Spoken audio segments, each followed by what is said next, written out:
بسم اللہ الرحمن الرحیم۔ السلام علیکم۔ ڈاکٹر نوید ہیلتھ کیئر میں آپ لوگوں کو خوش آمدید۔ امید ہے ویورز آپ سب لوگ خیریت سے ہوں گے۔ آج کے ہمارے پروگرام کا ٹاپک ہے سہانجنا، ایک کرشماتی اور معجزاتی پودا۔ اس کو اردو میں سہانجنا اور انگلش میں مورنگا کہتے ہیں۔ پوری دنیا میں سہانجنا کو ایک کرشماتی پودا سمجھا جاتا ہے جس کے پتے، شاخیں، جڑیں، اس کی پھلیاں اور اس کے بیج تمام چیزیں کارآمد ہیں۔ سہانجنے کے پودے پر فروری کے مہینے میں پھول نکلتے ہیں جنہیں لوگ شوق سے کچنار کی طرح گوشت میں ڈال کر پکاتے ہیں اور کھاتے ہیں۔ جب یہ پودا 2 سال کا ہوتا ہے تو اس کی جڑوں کا اچار ڈالا جاتا ہے۔ اس درخت کی خصوصیت اور اس کی افادیت کی وجہ سے میں اس درخت کو ایک درخت نہیں بلکہ ڈاکٹر درخت کہوں گا۔ یہ جراثیم کش اور اعلیٰ درجے کا مصفی خون ہے۔ اپھارا، گیس، ریح کا درد، گینٹھیا، جوڑوں کا درد، ہائی بلڈ پریشر، کمر درد، موٹاپا، ہڈیوں کی کمزوری، سانس کی بیماریاں، دمہ، پرانی کھانسی، یہاں تک کہ 300 ایسی بیماریاں جن کا علاج نہیں ہے ان میں یہ بہت زیادہ مفید ہے۔ جگر اور پتا کے امراض، اسی طرح ایڈز اور کینسر جیسی موذی امراض میں بہت ہی فائدہ مند ہے۔ سہانجنا میں اینٹی بائیوٹک خصوصیت بھی پائی جاتی ہیں۔ سہانجنا کے استعمال سے جسم میں قدرتی طور پر قوت مدافعت پیدا ہوتی ہے، دماغ اور آنکھوں کو طاقت دیتا ہے، چہرے پر جھریوں، باریک لائنوں، کیل مہاسوں کو ختم کرتا ہے۔ اس پودے میں vitamin, minerals, phosphorus, calcium, iron اور گروتھ ہارمون سمیت 70 کے قریب غذائی اجزاء پائے جاتے ہیں۔ ایسے بچے جو کمزور اور چھوٹے قد کے ہوں ان کی غذا میں سہانجنا کے پتوں کو ضرور شامل کریں۔ سہانجنا کے پتوں کو غذا میں شامل کرنے کا بہترین طریقہ یہ ہے کہ آپ جو بھی پتوں والی سبزیاں پکائیں ان پتوں والی سبزیوں میں سہانجنا کے تازہ اور فریش پتے شامل کر لیں۔ سہانجنا کے پتے تھوڑے کڑوے ہوتے ہیں، اس لیے انہیں شامل کرنے سے پہلے اگر آپ بوائل کر لیں تو ان کی کڑواہٹ کم ہو جائے گی اور ان کی افادیت ویسے ہی رہے گی۔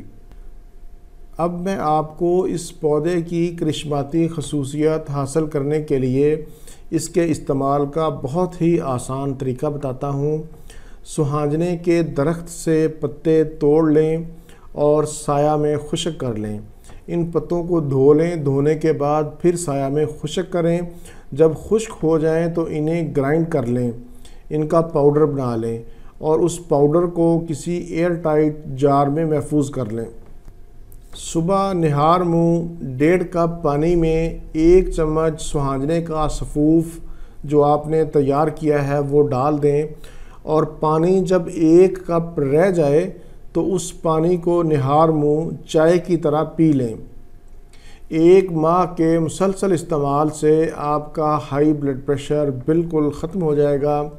اگر آپ کو اس کا ذائقہ کڑوا لگے تو آپ اس میں چینی بھی شامل کر سکتے ہیں۔ مزید اس میں آپ چینی کے علاوہ لیموں کا رس بھی تھوڑا شامل کر سکتے ہیں۔ یہ تو نسخہ تھا ہائی بلڈ پریشر اور کولیسٹرول کے لیے۔ اب میں آپ کو عام بیماریوں کے لیے جتنے بھی لوگ اس کو استعمال کرنا چاہتے ہیں ان کے لیے میں بہت ہی آسان طریقہ بتاتا ہوں کہ آپ نے جو سفوف بنایا ہے اس سفوف کا آدھا چمچ صبح کھانے سے پہلے اور آدھا چمچ شام کھانے سے پہلے پانی کے ساتھ کھا لیں۔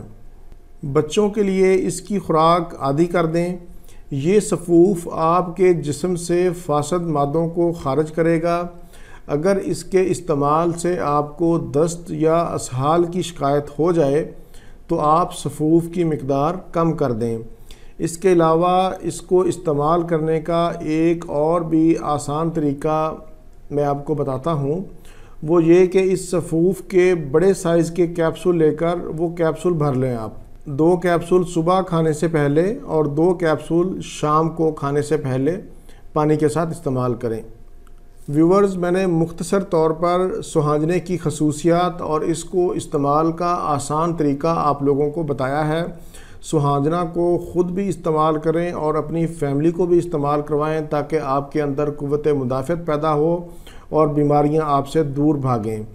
اس کے ساتھ ساتھ میں احتیاطی تدابیر بھی بتاتا ہوں کہ کون سے لوگ اس کو استعمال نہیں کر سکتے. ایسی خواتین جو حاملہ ہیں وہ اس کو استعمال نہ کریں. اس کے استعمال سے حمل ضائع ہونے کا خطرہ ہو سکتا ہے. دودھ پلانے والی مائیں اس کو ضرور استعمال کریں، وہ استعمال کر سکتی ہیں. ویورز، یہ میں نے مختصر اور اہم جو خصوصیات تھیں وہ آپ سے بیان کی ہیں. اس کے علاوہ بھی اس کی بہت ساری خصوصیات ہیں. جیسا کہ میں نے ذکر کیا کہ یہ 300 سے زائد بیماریوں کا علاج ہے، اس لیے اس کو اپنی خوراک کا حصہ بنائیں، خوراک میں شامل کریں. میں نے آن لائن کلینک کا سلسلہ بھی شروع کیا ہے. ایسے خواتین و حضرات جو مجھ سے مشورہ کرنا چاہتے ہیں ان کے لیے میرا نمبر حاضر ہے، وہ نوٹ کر لیں. 030611777806. اس نمبر پر آپ مجھ سے رابطہ کر سکتے ہیں. اسی کے ساتھ ہی مجھے اجازت دیجیے. دوبارہ کسی نئی معلوماتی ویڈیو کے ساتھ آپ کی خدمت میں پھر حاضر ہوں گا. تب تک کے یہ اجازت. اللہ حافظ والسلام.